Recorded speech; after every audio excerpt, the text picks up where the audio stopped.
on this computer. Hi, everyone. Welcome to session 10 of Introduction to the Hebrew Bible. We're looking at Joseph's reconciliation with his brothers and his end in Egypt. As I said last week, I wasn't sure if the Joseph narrative we could do in one session or not, so we are going to do it in two. And I think that's good because the beginning of Joseph's story is such a great story on its own. And most people, if you ask them what they know about Joseph, they're going to tell you he's the guy with the coat. But the rest of his story is amazing as well. And so I'm glad we'll be able to really focus on the rest of his story and close out the book of Genesis. Next week, we will be on break. I'm taking a couple of days off next week. We've got some friends coming in town, assuming I don't have COVID. That might be canceled now. But I'm going to be on vacation next week, so we'll take a break. I also want to let you know, looking ahead, I'm going to take a 4-week hiatus from this in September, beginning September 21st. And I'm going to use this time instead to lead a book discussion on Jim Wallis's book, America's Original Sin, Racism, White Privilege, and Building Bridges to a New America. All of the clergy in the area have been invited to lead a conversation on that book because Jim Wallis is actually going to be in our area. Well, I mean, now it's going to be virtually in our area, so it's less exciting.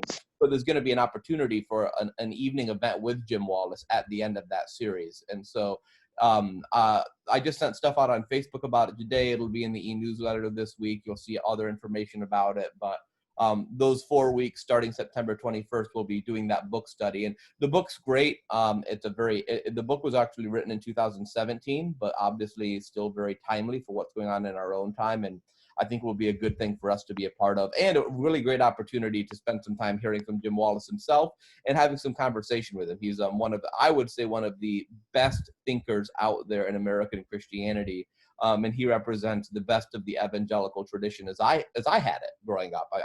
I didn't ever leave with kind of a grumpy face towards evangelical Christianity, but with a lot of affection towards it.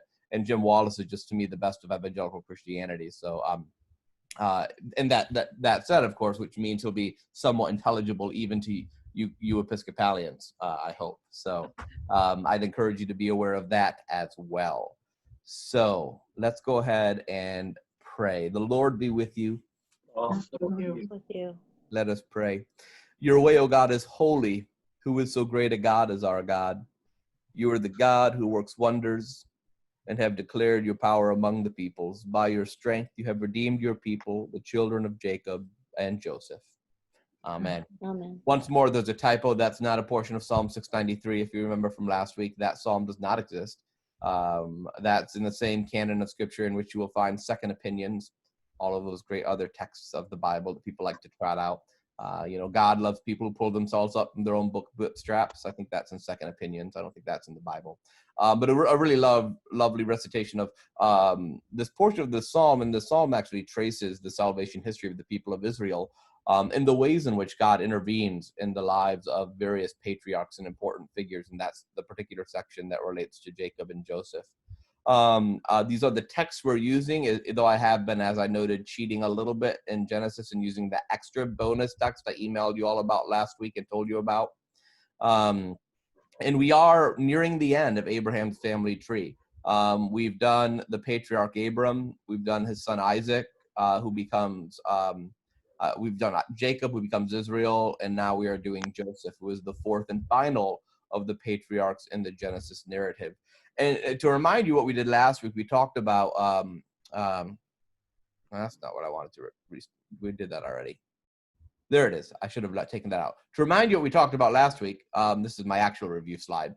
We talked about we began with the story of Joseph and his brothers, and we acknowledged that there are several thematic keys that occur in this story that had been repeated in previous stories. We have a favored child, and elder children who are supplanted by the younger, tension among brothers, dreams, though, we'd had dreams and visions before, but now they're a significant function in the story of Joseph in a new way, and God functions differently. Rather than Joseph's talking to God directly as previous patriarchs did, Joseph experiences God through his dreams.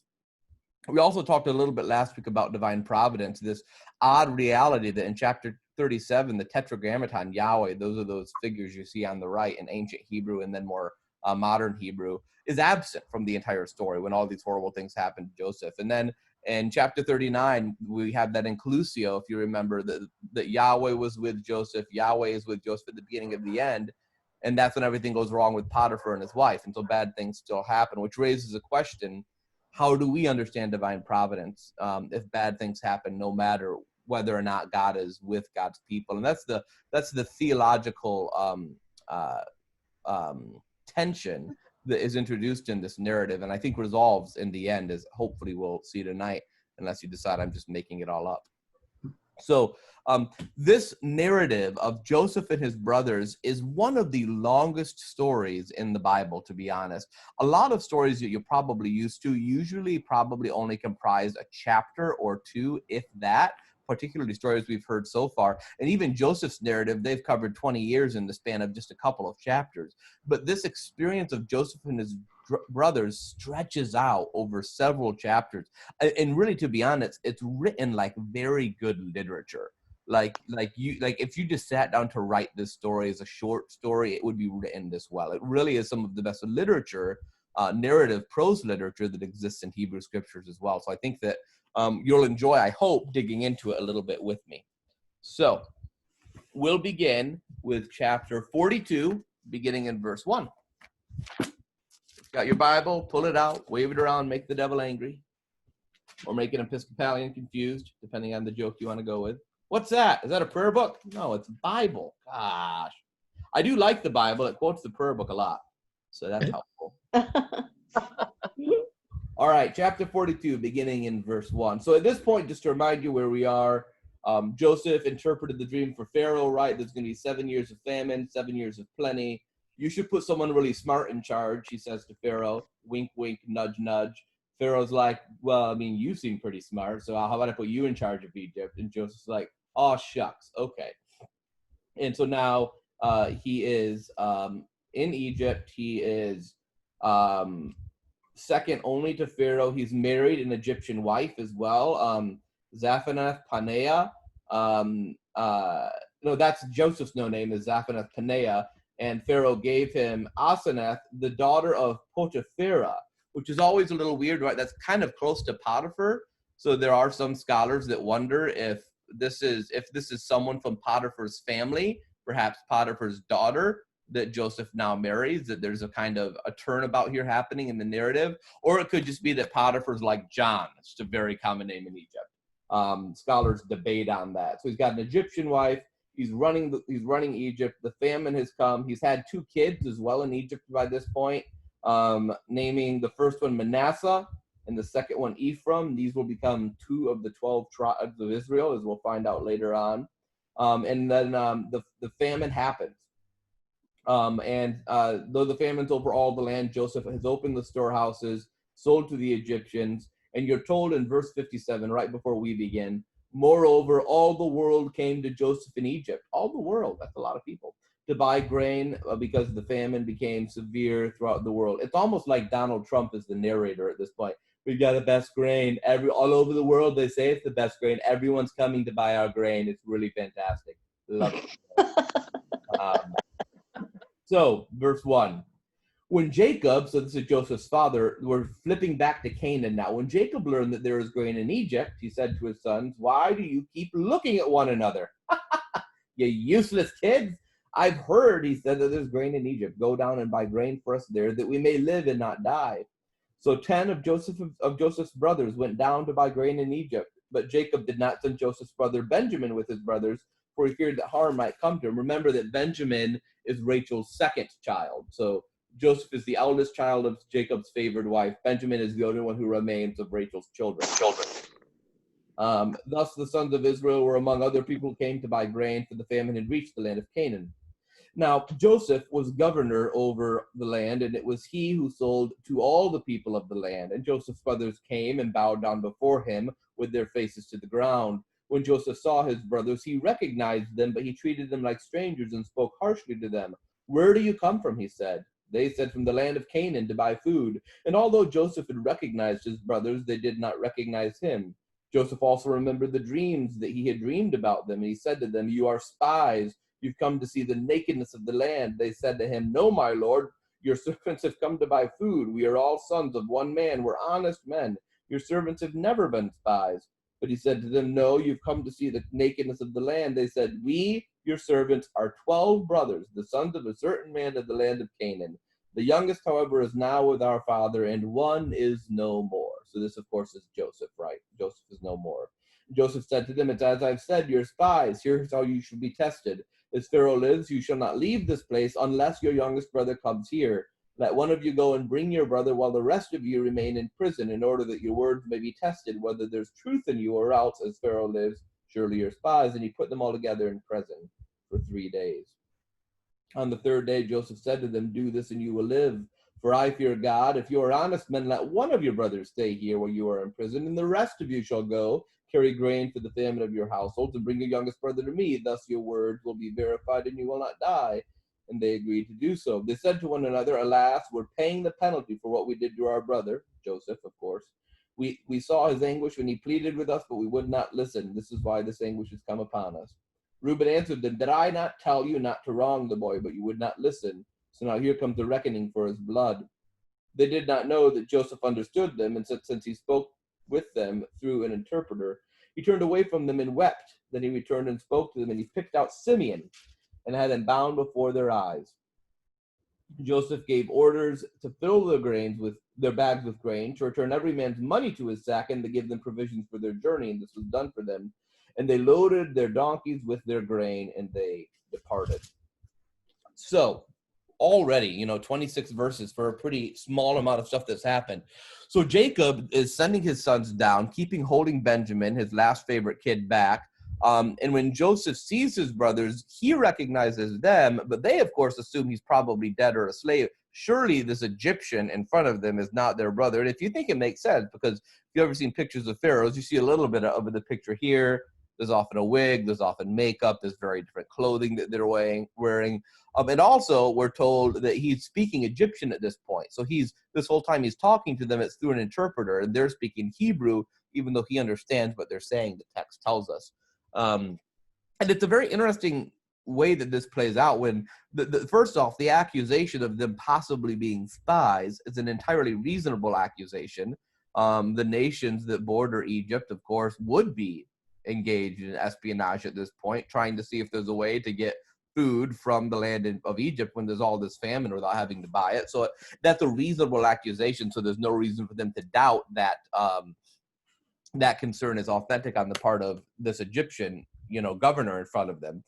At the same time, what's odd is their story where they say, we're just 12 brothers, but, the youngest is at home and one of them is gone. And it's like, well, I don't know why that's going to make Joseph believe you better. Of course, that's being said, not necessarily because it's going to help Joseph believe, but to lay out what's going to happen in the rest of the narrative going forward.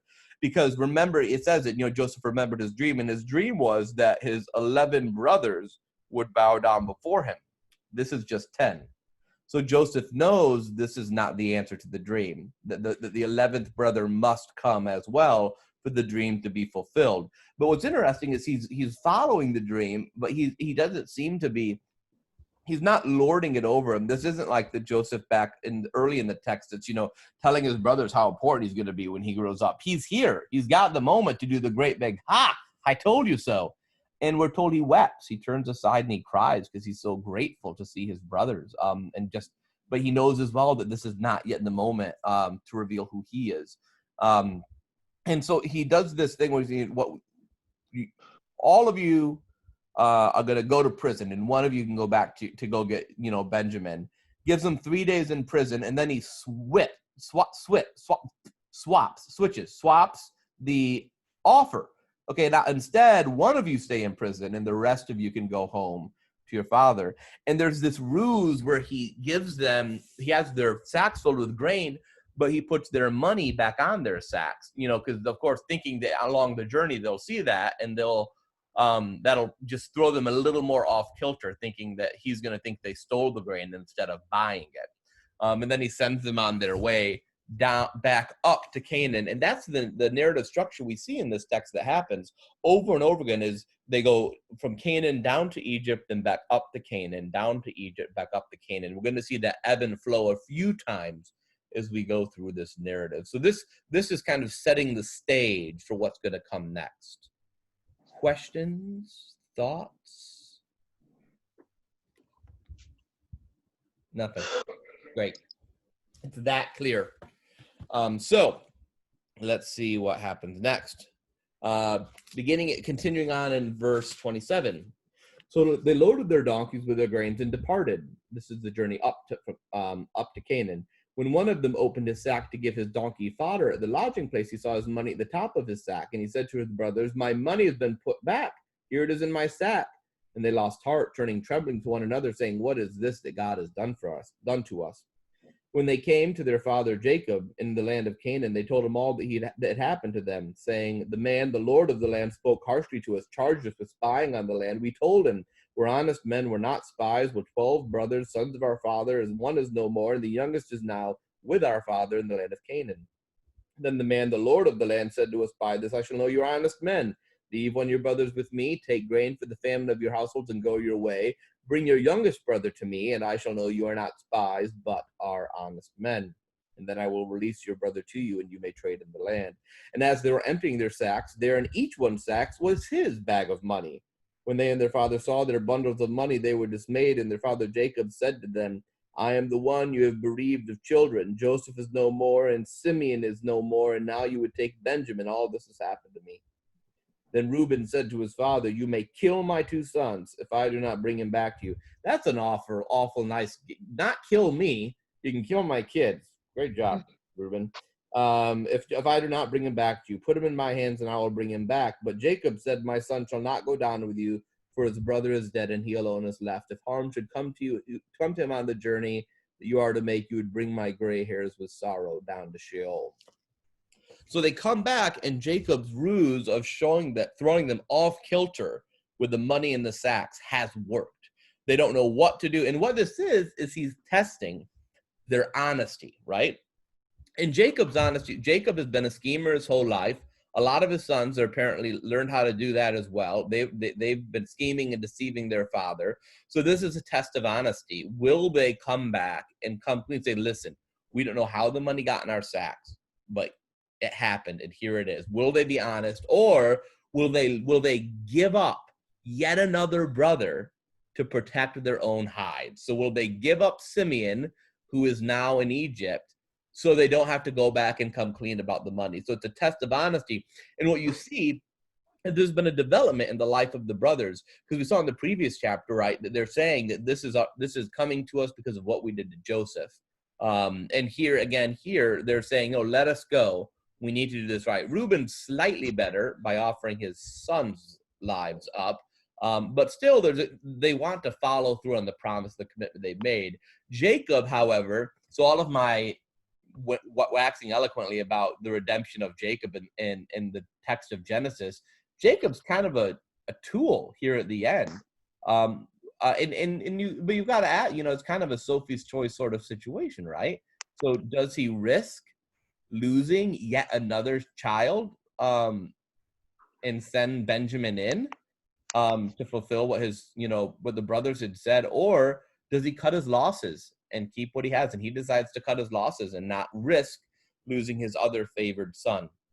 And it kind of pauses there in the story. Question, comments? So in chapter 43 then, it gets worse. We hear in verse 1, now the famine was severe in the land, and when they had eaten up the grain that they'd brought from Egypt, their father said to them, go again, buy us a little more food. But Judah said, hey, Dad, don't you remember? The man solemnly warned us, saying, you shall not see my face unless your brother is with you. If you will send our brother with us, we'll go down and buy you food. But if you will not send him, we will not go down. For the man said to us, you shall not see my face unless your brother is with you. And Israel said, you'll notice Jacob's name shifts back and forth between Israel and Jacob in this text a little. There may be significance to that. Scholars disagree, but it is happening. Israel said, why did you treat me so badly to tell the man you had another brother? Look at him, deceiving, yet still here at the end of his life. They replied, the man questioned us carefully about ourselves and our kindred, which Joseph did not do, right? That didn't happen. They let that up themselves, saying, is your father still alive? Have you another brother? Not exactly how that happened, but okay.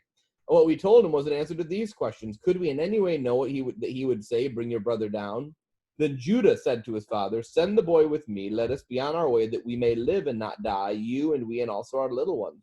I myself will be sure. So Judah is here better than Reuben.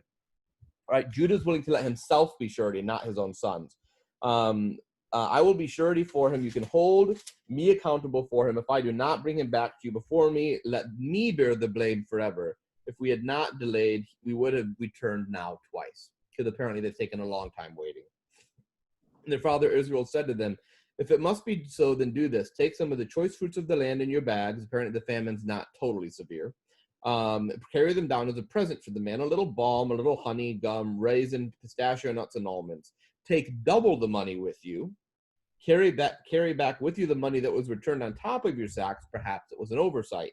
Take your brother also and be on your way to the man. May God Almighty grant you mercy before the man so that he may send back your other brother and Benjamin. As for me, I am bereaved of my children. I am bereaved. So the men took the present, and they took double the money with them, as well as Benjamin. They went on their way down to Egypt. When Joseph saw Benjamin with them, he said to the steward of his house, bring the men to the house, slaughter an animal, make ready for the men are to dine with me at noon. And the men did as Joseph said, brought the men to Joseph's house.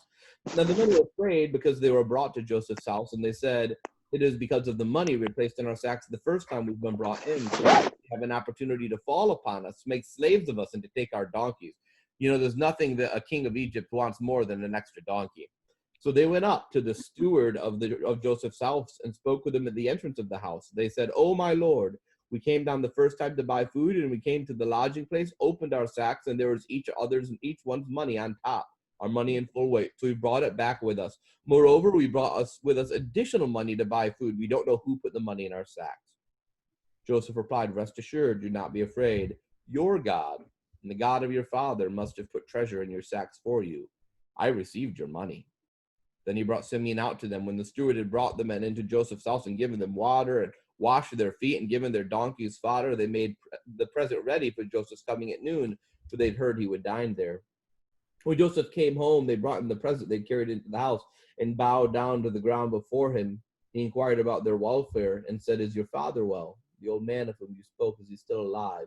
So the questions they pretended they asked earlier now are being asked. And they bowed their heads and did obeisance. And they looked up, and then he looked up and saw his brother Benjamin, his mother's son, and he said, is this your youngest brother of whom you spoke to me?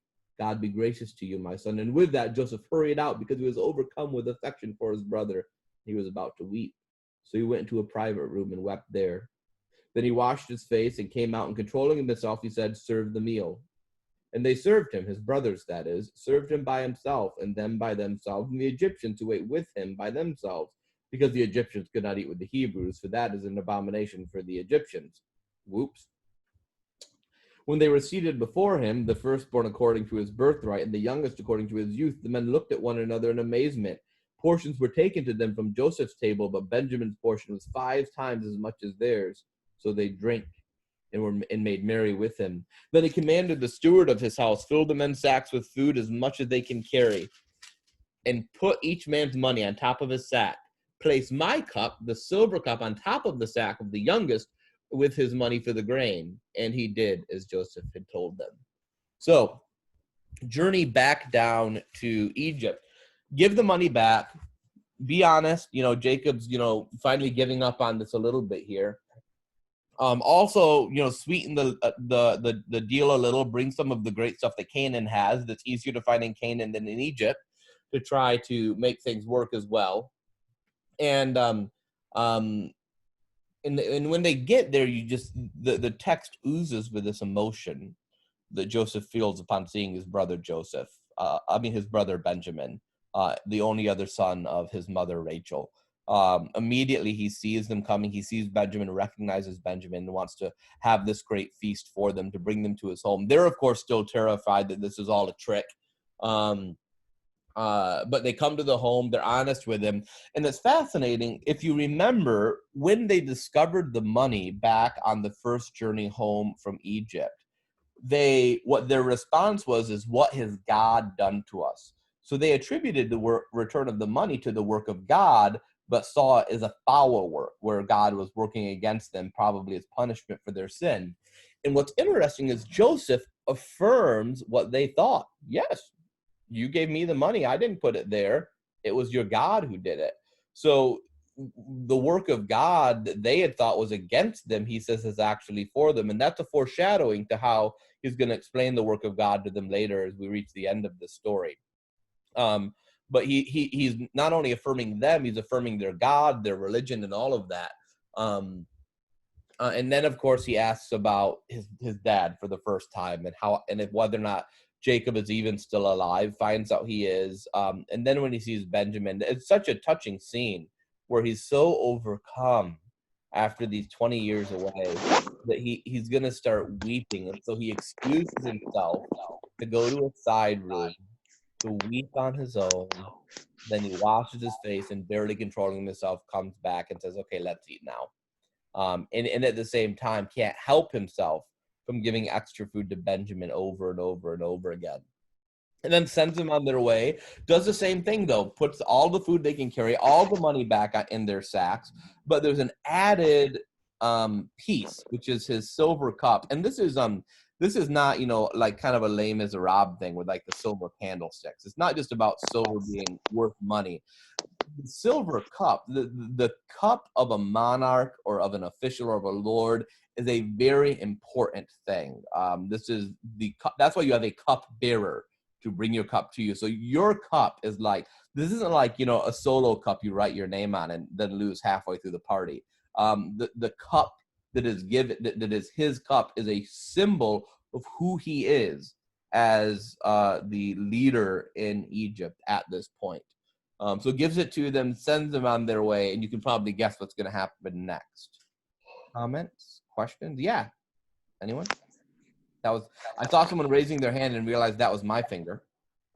That was helpful. I do not have a question. I understand the story entirely. So, second journey back up to Canaan, beginning in verse 3. As soon as the morning was light, the men were sent away with their donkeys. When they gone only a short distance from the city, Joseph said to the steward, "Go, follow after the men, and when you overtake them, say to them, 'Why have you returned evil for good? Why have you stolen my silver cup? Is it not from this that my Lord drinks? Does he not use it for divination? You've done wrong in doing this.' And when he overtook them, he repeated these words to them. And they said to him, 'Why does my Lord speak such words as these? Far be it from your servants that we should do such a thing. Look at the money that we found on top of our sacks. We brought back to you from the land of Canaan. Why would we steal silver or gold from your Lord's house? Should it be found with any of your servants, let him die. And moreover, the rest of us will become my Lord's slaves.' He said, 'Even so, in accordance with your words, let it be. He with whom it is found shall become my slave, but the rest of you shall go free.' Each one lowered his sack to the ground and opened his sack, and he searched, beginning with the eldest and ending with the youngest. And the cup was found in Benjamin's sack, and they tore their clothes." So this apparently was a ruse, not to just send them back home to kind of freak them out a little bit or to see if they're going to be honest and return the money, but this was a ruse to bring them back more quickly by claiming this, and also to see once again, so will they throw Benjamin under the bus in the same way they threw Joseph under the bus? Because they could have just said, if one of us took it, you could take him, but like, we didn't do anything wrong, and they could skedaddle and just give Benjamin up. But they choose to unite their fate with the fate of their brother Benjamin. They don't choose to protect themselves at his expense. So once again, this test is proving that his brothers have developed, they've changed, they've matured, they've grown in their commitment to family, even the children of Rachel, who is the one who was always the hardest. So they go back to Egypt. 13b. 234. Then each one loaded his donkey, and they returned to the city. Judah and his brothers came to Joseph's house while he was still there. They fell to the ground before him, and Joseph said to them, "What deed is this you've done? Do you not know that one such as I can practice divination?" So the idea being that not only this is royal cup, but he uses this cup, and that's how he knows the things he knows about famines, about everything in the land. You and I know that this is not that this is the work of God through dreams, but he's playing the role of an Egyptian here. And Judah said, "What can we say? What can we speak? How can we clear ourselves? God has found out the guilt of your servants. Here we are, then, my lord's slaves, both we and also the one in whose possession the cup has been found. But he said, far be it from me that I should do so. Only the one in whose possession the cup was found shall be my slave. But as for you, go up in peace to your father. And Judah stepped up to him and said, O my lord, let your servant please speak a word in my lord's ears. Do not be angry with your servant, for you are like Pharaoh himself. My lord asked his servant, saying, have you a father or a brother? And we said to my lord, we have a father, an old man, and a younger brother, the child of his old age. His brother is dead, and he alone is left with his mother's children, and his father loves him. Then you said to your servants, bring him down to me, that I may set my eyes on him. And we said to my lord, the boy cannot leave his father, for if he should leave his father would die.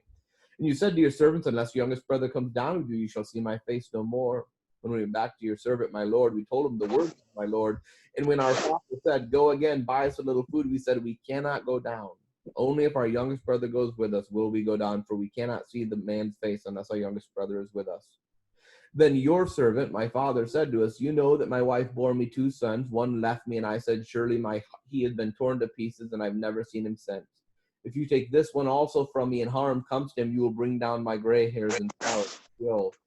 Now therefore, when I come to your servant, my father, and the boy is not with us, then as his life is bound up in the boy's life. When he sees that the boy is not with us, he will die. And your servants will bring down the gray hairs of your servant, our father, with sorrow to Sheol. For your servant became surety for the boy to my father, saying, if I do not bring him back to you, then I will bear the blame in the sight of my father all my life. Now therefore, please, let your servant remain as a slave to my lord in place of the boy. Let the boy go back with his brothers. For how can I go back to my father if the boy is not with me? I fear to see the suffering that would come upon my father. So what a tremendous development that we've had here. So he kind of does this thing about why he needed the cup back, and that it's divination that's shown him who had it. And what you notice, there's not an ounce of excusing, hemming and hawing. No, we didn't get this. I swear we didn't steal it. An immediate confession, even though they didn't do anything wrong. They trust that God must be at work here, that they will receive justice for their sins. And even if they didn't steal the cup, they did sell Joseph into slavery. So this maybe the payment for that sin has just been a long time coming.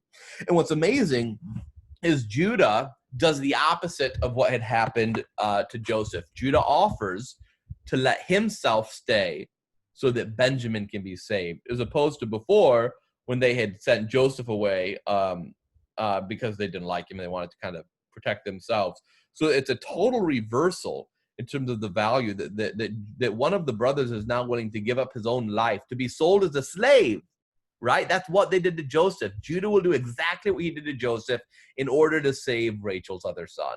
So this is an entire turn from what we've had. The test is passed, and the honest secret in verse 20 is the key, where they come honest that his brother is dead. Benjamin's brother is dead. Before they just said he's no more, right? But now they come clean that brother is dead.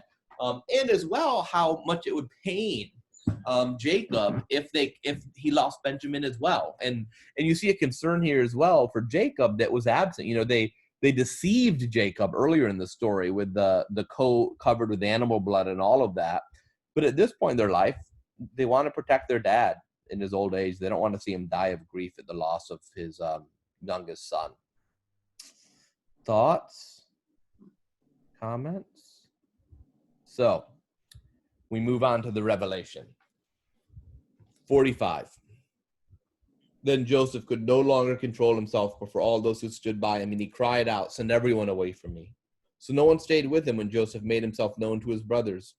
And he wept so loudly that the Egyptians heard it, and the household of Pharaoh heard it. Joseph said to his brothers, "I am Joseph. Is my father still alive?" But his brothers could not answer him, so dismayed were they at his presence. Then Joseph said to his brothers, "Come closer to me." And they came closer, and he said, "I am your brother Joseph, whom you sold into Egypt. And now do not be distressed or angry with yourselves because you sold me here. For God sent me before you to preserve life. For the famine has been in the land these 2 years, and there are 5 more years in which there will be neither plowing nor harvest. God sent me before you to preserve for you a remnant on earth and to keep alive for you many survivors. So it was not you who sent me here, but God. He has made me a father to Pharaoh and lord of all his house and ruler over Egypt. Hurry, go up to my father and say to him, thus says your son Joseph, God has made me Lord of all Egypt. Come down to me and do not delay. You shall settle in the land of Goshen, and you shall be near me, you and your children and your children's children, as well as your flocks, your herds, and all that you have. And I will provide for you there, since there are 5 more years of famine to come, so that you and your household and all that you have will not come to poverty. And now your eyes and the eyes of my brother Benjamin see that it is my own mouth that speaks to you. You must tell my father how greatly I am honored in Egypt and all that you've seen. Hurry and bring my father down here. And then he fell upon his brother Benjamin's neck, and he wept, while Benjamin wept on his neck. And he kissed all his brothers, and he wept upon them. And after that, his brothers talked with him. Let's pause just there. So this Revelations, like I said, this is beautiful literature. I mean, it really is. It's a beautiful story. So he can't contain himself, sends everyone out, and then finally speaks to them in Hebrew, saying, it's me. They can't even believe it. He reiterates, tells them the story, and there's this key here that he says, which is, don't be distressed or angry because you sold me here, for God sent me before you to preserve my life. That's the key that Joseph believes that the reason he's in Egypt is not because of the sin of his brothers, but is because of God working even through the sin of his brothers to protect the promised family in the face of a 7-year famine, which you could imagine would be just devastating to the ancient Near East in that time and in that period. And the constant concern, of course, for his father, who he misses. He wants to make sure he's alive. He wants his father brought back, and he wants his whole family brought to Goshen so he can take care of them. And he tells him, there's going to be 5 more years of this. We're not at the end. So rather than make this journey back and forth all the time, why don't you just come and live here so I can take care of you? And then first, of course, falls upon his brother Benjamin and kisses him, his favored brother. But then as well, all of his brothers he falls upon and kisses them. That the affection he has, the love he has, is not just for Rachel's other son, but for all of his brothers, despite the evil with which they had done to him. Powerful. So the report is heard in Pharaoh's house. Joseph's brothers have come, and Pharaoh and his servants were pleased. Pharaoh said to Joseph, say to your brothers, do this. Load your animals and go back to the land of Canaan. Take your father and your households and come to me so that I may give you the best of the land of Egypt and you may enjoy the fat of the land.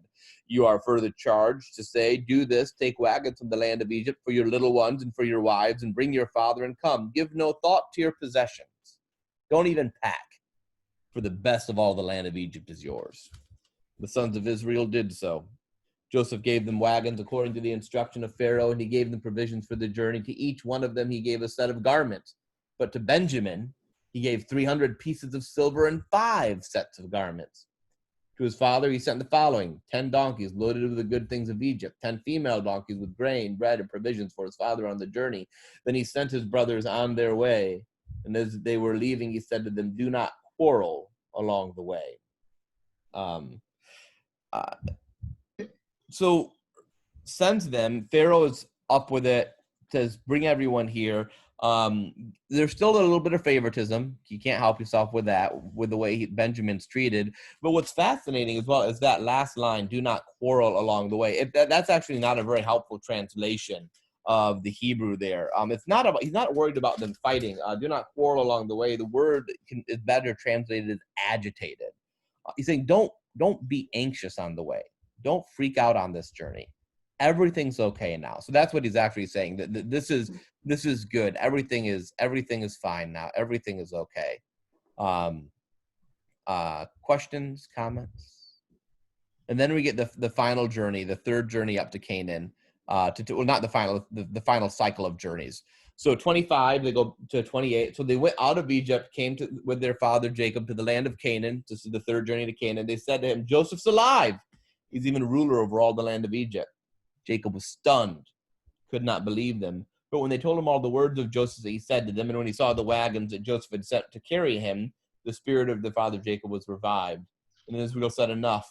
My son Joseph is still alive. I must go and see him before I die. So he believed when he sees all of the wealth, because there's no reason Egyptians would send this kind of wealth to a Canaanite unless that Egyptian had some real actual connection to the family.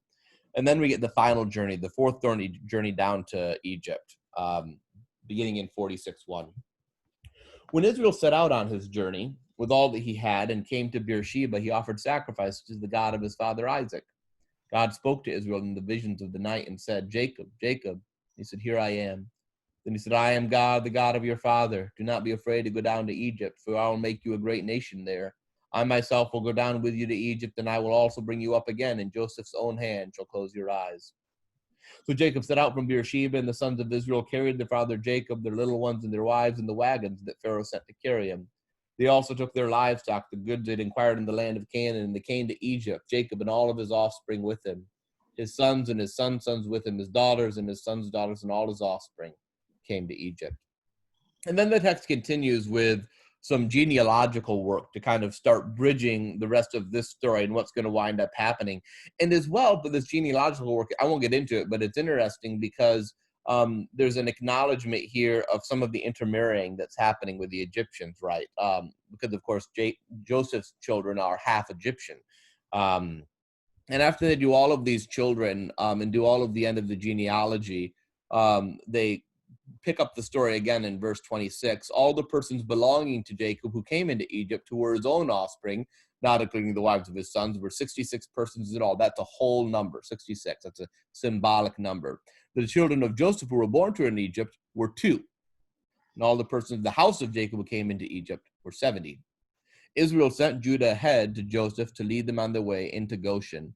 And then Joseph comes out and greets his family, but he has them stand in the land of Goshen because he knows that Egypt is going to be a little dangerous for them as Hebrews, as Canaanites, and so he has them stay close by, but not quite in Egypt, and he even tells them exactly what to say to Pharaoh about why they shouldn't go there. And the other interesting thing about this is, if you noticed at the beginning of 46, God has showed up for the first time in person in this entire narrative. God has previously been active in the narrative, has been with Joseph, has revealed God's will through dreams, but this is the first time God has appeared and spoken directly to someone, again, like we had in the former patriarchal narratives. So in the way that, you know, the way God engages with God's people had shifted somewhat in the story of Joseph. Here at the end of Joseph's story, there's a slight echoing back to Jacob, who always did experience God in visions, and it would speak to God directly. And God's message is a reassuring one, not only that it's okay to go to Egypt, but that he will become a great nation, that's still God's promise is going to remain. The promise of the land remains, you will come back. And as well, the touching promise that when you die, it's going to be Joseph who closes your eyes, that you're not going to die on this journey. You've got the strength to make this journey.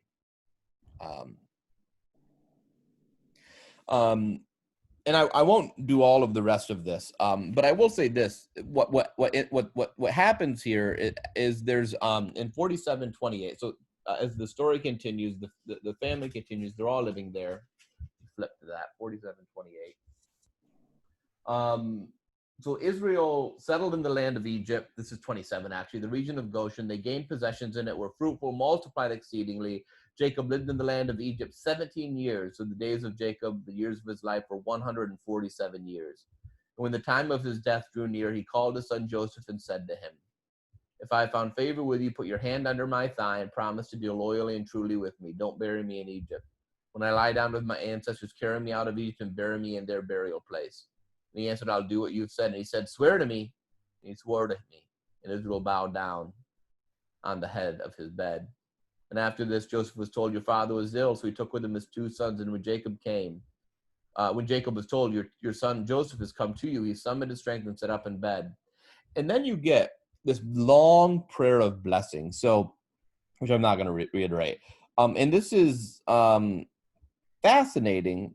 Remember, Jacob stole Isaac's blessing at the end of Isaac's life. And what's interesting here is Jacob is in his full mind, and he's taking ownership in the blessing in the sense that he actually doesn't give the blessing fairly. He doesn't give it to his 12 children. Instead, the blessing for Reuben is taken away because Reuben had slept with his father's concubine. And as well, if you remember, Reuben was the one who's like, hey, if I don't come back, kill my kids. So like Reuben's done. Simeon, who initiated a slaughter at Shechem early in the story, we had to skip over that part just because we have a lot to cover.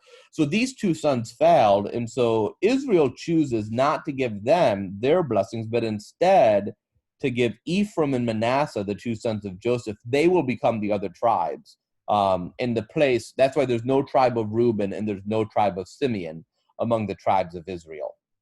The blessing is shifted. And then it moves through.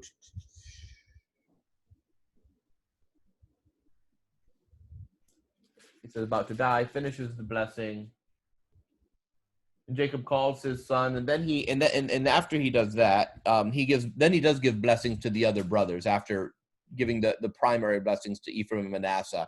And he goes through and he kind of does all of these, kind of predictions about what each tribe's going to kind of be like, and it's a lovely poetic narrative. And after that, we get the story of the death of Jacob. Where after they do the blessings of the 12 tribes, then in verse 29, Jacob charged them, saying to them, I'm about to be gathered to my people. Bury me with my ancestors in the cave in the field of Ephron the Hittite, in the cave in the field of Machpelah near Mamre.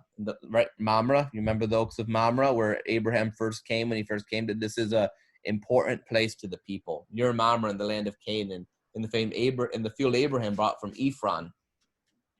The Hittite is a burial site. There Abraham and his wife Sarah were buried. There Isaac and his wife Rebekah were buried. And there I buried Leah.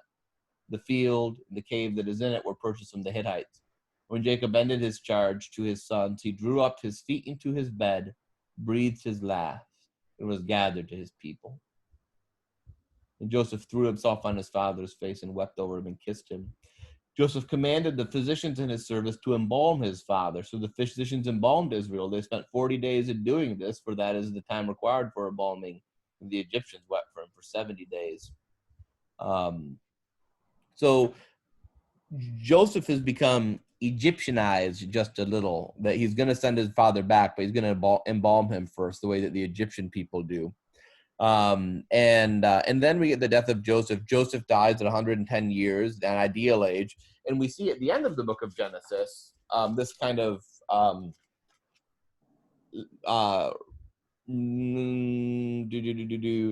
let's go to verse 22. So Joseph remained in Egypt, he and his father's household, and Joseph lived 110 years. Joseph saw Ephraim's children to the third generation, and the children of Machir, son of Manasseh, were also born on Joseph's knee. Joseph said to his brothers, I'm about to die, but God will surely come to you and bring you up out of this land, to the land he swore to Abraham, to Isaac, and to Jacob. So Joseph made the Israelites swear. They're now being called Israelites, not just his brothers. There's a nation forming here. When God comes to you, you shall carry my bones up from here. And Joseph died being 110 years old. And he was embalmed and placed in a coffin in Egypt. Right? So Joseph also wants what his dad had wanted, to be buried in the promised land. Still Egyptian. He's basically mummified for all intents and purposes, embalmed, placed in a sarcophagus. But he wants still, when all of this is said and done, he wants to go home. He wants to go to his home. And that's where it ends, with a nation forming, with Joseph dying, but the promise that they're not going to stay in Egypt, even though things are good for them in Egypt, that they're not going to stay there, that God's going to do something. So before I close, what do we learn? Evil happens no matter what, whether or not God is active. In the story, evil can happen to people. But God uses evil to bring about good. This is a profound theological point being made. That this is the answer to the problem of evil in the world is not, why doesn't God stop evil? But is that the answer is that God responds to evil by finding ways to redeem evil into good, to bring goodness from even a profoundly evil act. And that was reiterated in verse 20 of chapter 50. I didn't read it, but where he says, what you had intended as evil, God did for good. And that word there is literally evil, ra'ah. But God did that, and that's Joseph. Woo! didn't know if I'd be able to cover it. So I'm going to turn off the screen share. Comments, questions, thoughts? Yeah, I got something. So as an older daughter that was always jealous of her little brother, I can so, get the brothers and the jealousy of the two, Joseph and Benjamin. It's all about them, Martha. I know. And I think to me, like, it was so cool that when they were tested by Joseph in Egypt, that they had done all that healing through the years, that even though, God was present in there, and you wonder what the story was behind the story when they went back, and there must have been some infighting between them, and like, you said to do this, and so that to me was just a miraculous thing, that there was a lot of grace and a lot of love shown by the brothers during that whole period. Yeah, it's an interesting balance, because no one is beyond redemption in the biblical narrative. You get these people who had done horrible things and get redeemed. That does not mean that people get to escape consequences. So Reuben loses his primary blessing. Same thing for Simeon. There's still consequences to sin. But that's not to say God rejects you forever. And that balance is going to continue throughout there are several stories that happen like that, where there's a redemptive, grace-filled message, but there are still consequences for sin that you have to endure sometimes. And that's where, Bonhoeffer would talk about the difference between cheap grace and costly grace. And that most Christians are only interested in cheap grace, which kind of, maybe makes you feel better, but costly grace, which actually makes you better, is the harder of the two. And what Jesus offers us is, and I think that's what we see in these brothers. We see costly grace at work. That they're definitely changed after all of this, but it wasn't easy, and it wasn't cheap. It was hard and costly. Others. It's also amazing how this Pharaoh really he must have loved Joseph so much. It's a little different than the Pharaoh that we encounter in Egypt later. Yeah, there's a definite foreshadowing between this Pharaoh and when we meet in 2 weeks for our next session, because we're taking next week off, remember, and we get that and there arose a Pharaoh who did not know Joseph and his family, depending on how it's translated, but there's a stark contrast, and you get the sense that Joseph knew the risk. That's why he settled his family in Goshen. That he was trying to protect them a little bit. That Egyptians don't eat with Hebrews. Now, once they find out it's Joseph's family, then they'll eat with them. Then they welcome the family and they love them. But that racism, that ethnocentrism, that still remains. And so Joseph knows that he's never truly safe in Egypt, and that his family will never be truly safe in Egypt. That's why he tells them that you're going to go home. I want to be buried at home. And I think there's a powerful message there as well, because we do tend to get at ease with the world as it is, right? And remember that we're not intended for this world and this broken situation we live in. So there's even some real wisdom on Joseph's part there, that he sees, he knows. I mean, there's no reason he has to doubt that he's not going to have power, but he's become a pretty wise person, and he knows that this isn't going to be safe forever. Yeah. There's an enormous irony in that Pharaoh who arises and doesn't know Joseph makes slaves of the Israelites. But Joseph made slaves of the Egyptians in their own land. In chapter 47, verses 20 to 26. Joseph makes all the Egyptians slaves in order to for them to get grain, because they've run out of everything else. Right, yeah. They have only their bodies to sell. Yeah, we think of that. Wasn't that nice that they collected all the grain so they could give it to them when they needed it, no? They sell it, and when they run out of money, they take their cattle, and when they run out of money, they become sharecroppers in what was once their own land. Yeah, that's good.